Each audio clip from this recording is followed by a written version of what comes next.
Hey there, bookworms, and welcome back to Book Dive, Back again. where we like to extract those golden nuggets of knowledge for you, That's right. so you don't have to do the hard work. Exactly. It's the perfect thing to listen to on your morning commute. Little bit of brain fuel Yeah, to get you going. a little boost. Absolutely. Today, we are diving deep Deep. into Viktor Frankl's No, yes. Man's Search for Meaning.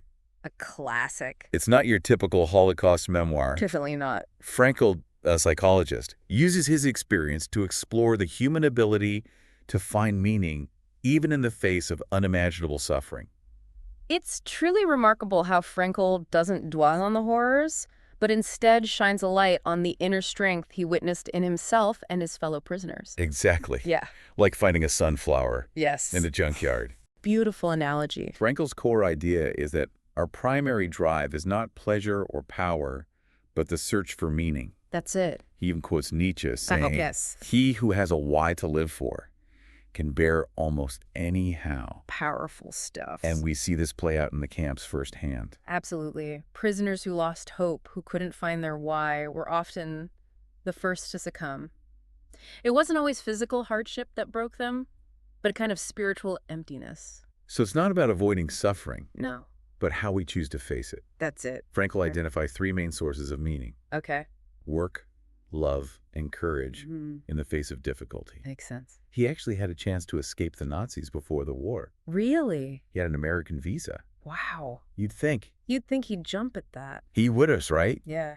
But his elderly parents Ah. were going to be sent to a concentration camp. Oh. So he was torn between his responsibility to them and continuing his work. That's a tough one. And he talks about wishing for a hint from heaven to guide his decision. I've heard about this. And then he found that piece of marble What? from a destroyed synagogue Oh, wow. in Vienna, Wow. inscribed with the single Hebrew letter Yeah. that represents the commandment, "Honor thy father and thy mother." That's incredible. He took it as a sign Wow. and stayed.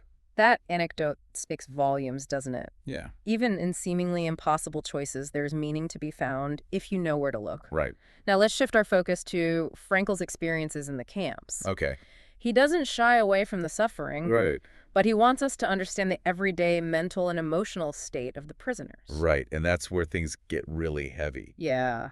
Frankl describes these selections where the SS would come in and decide with a flick of the wrist who lived and who died. It's hard to even imagine. Just imagine that constant terror I know. and how it must have affected their sense of morality. It's a chilling example of how extreme circumstances can push people to their limits. The prisoners were constantly fighting for survival, even if it meant taking another's place. Wow. Frankl himself witnessed horrific acts of dehumanization. I bet. The uniforms, the lack of hygiene, the casual violence of the guards, the indifference to death. It chipped away at their humanity. Day after day. Day after day. There's this one scene that always sticks with me. Oh, yeah. Frankl sees a dead typhus patient Oh, God. being dragged across the floor, Yeah. and he's struck by his own lack of reaction. It's like their minds were trying to protect them. Right. The constant barrage of suffering made it impossible to truly process the magnitude of what was happening. But even in that darkness, Yeah, there were glimmers of light. there were. Frankl talks about these fleeting moments of negative happiness. Yes. Small things like a break from hard labor, slightly thicker soup, a moment of peace amidst the chaos. These moments were crucial. Yeah. They offered a reminder that life, however diminished, was still worth living. And these weren't just individual experiences. Right. Frankl observed prisoners helping each other, Yeah. even offering their last piece of bread. It shows you the resilience of the human spirit, It really does. even in the most dire situation. Even in the most dire of situations, yes. And here's something I found thought-provoking. Okay. Frankl points out that even among the guards, Yeah. there were variations. Oh, interesting. Some were hardened, some brutal, but some even showed kindness. It's a good reminder that we can't simply categorize people as purely good or evil, especially in such a complex and traumatic environment. Right. It's all about recognizing the nuances of human behavior. So we've talked about these sources of meaning, work, love, and courage during tough times. But how did that play out for Frankl and the other prisoners when liberation finally came? Because freedom, as we're about to find out, wasn't a simple return to normalcy. No, it wasn't. And we'll talk about that in the next part. Looking forward to it. So you'd think liberation would be pure joy, the ultimate happy ending. But Frankl describes this phenomenon he calls the psychological bends. Psychological bends. Yeah. I'm intrigued. What does that even mean? It's like when a deep-sea diver surfaces too quickly. Okay. The sudden change in pressure can cause all sorts of problems. Frankl noticed a similar reaction in the liberated prisoners. So it's like a decompression sickness of the soul. Yeah, something like that. What did that look like? At first, there was this almost primal need to indulge. Frankl talks about prisoners eating ravenously, talking nonstop, releasing years of pent-up emotions. They were free, and their bodies and minds were finally catching up. Makes sense. After being deprived for so long, you'd want to experience everything to the fullest. Exactly. But there is also this difficulty in readjusting to a world with rules and social norms. Frankl tells this story about a liberated prisoner who was furious when someone suggested he not trample through a field of crops. After everything he'd been through, being told what to do felt like an insult. Wow, that's powerful. It highlights the struggle to reconnect with a world that suddenly felt foreign. Right, and for some, the emotional blow came later when they returned home to find loved ones gone. They had survived the camps, but they faced a different kind of suffering.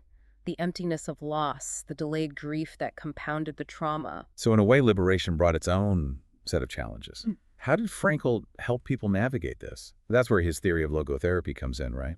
Precisely. Logotherapy, meaning healing through meaning, centers around the will to meaning, this innate human drive to find purpose. Frankl believed that a lack of meaning could lead to all sorts of issues: depression, aggression, even addiction. You mentioned this earlier, the existential vacuum. Can you unpack that a bit more? Imagine feeling empty and purposeless, like you're just going through the motions. Yeah. That's the existential vacuum. And Frankl saw it as a root cause of a lot of suffering, even in people who seemingly had it all. So it's not just about surviving hardship, it's about finding meaning in everyday life. Exactly. Frankl provides a powerful contrast by showcasing individuals who found meaning in the most difficult circumstances. He talks about a mother who devoted herself to caring for her handicapped son, finding her purpose in that act of love. Then there's a story of a rabbi who lost his entire family in the Holocaust but found solace in the belief that his suffering served a higher purpose. These examples show that meaning isn't some grand prize you win. It's something you actively create through your choices, your actions, and your attitude. Exactly. Frankl's point is that meaning is available to all of us regardless of our circumstances. It's about looking beyond the surface and finding the deeper why that drives us. So how do we actually do that? Is there a step-by-step guide to finding your meaning in life? If there were, it wouldn't be much of a search, would it do? Frankl argues that meaning isn't something you find prepackaged. It's something you create through your actions, your relationships, and even your attitude toward suffering. He points to three main avenues for cultivating meaning: work, love, and suffering. Let's start with work. And I don't just mean having a job to pay the bills. Right? It's got to be something more than that. What does Frankl say about finding meaning in work? He emphasizes finding work that you're passionate about, something you believe in, something that contributes to something larger than yourself. Think about it like this. If work is just about earning a paycheck, it's easy to feel empty. But if you see your work as a way to make a difference, to use your talents to benefit others, it can become deeply meaningful. He gives an example of a doctor who found his work in the concentration camp meaningful, even though it was dangerous and often heartbreaking. That's a powerful illustration.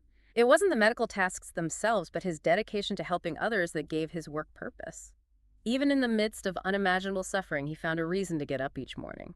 So work can be a powerful source of meaning even in the darkest of places. But what about love? Isn't that concept a little too well mushy for a psychological theory? Not in Frankl's view. He considered love the highest expression of the will to meaning. It's about seeing the essential goodness in another person even when they're struggling. It's about helping them to grow and reach their full potential. And remember, Frankl himself found solace in thinking about his wife while he's in the camps. Exactly. Love can sustain us even in the darkest of times.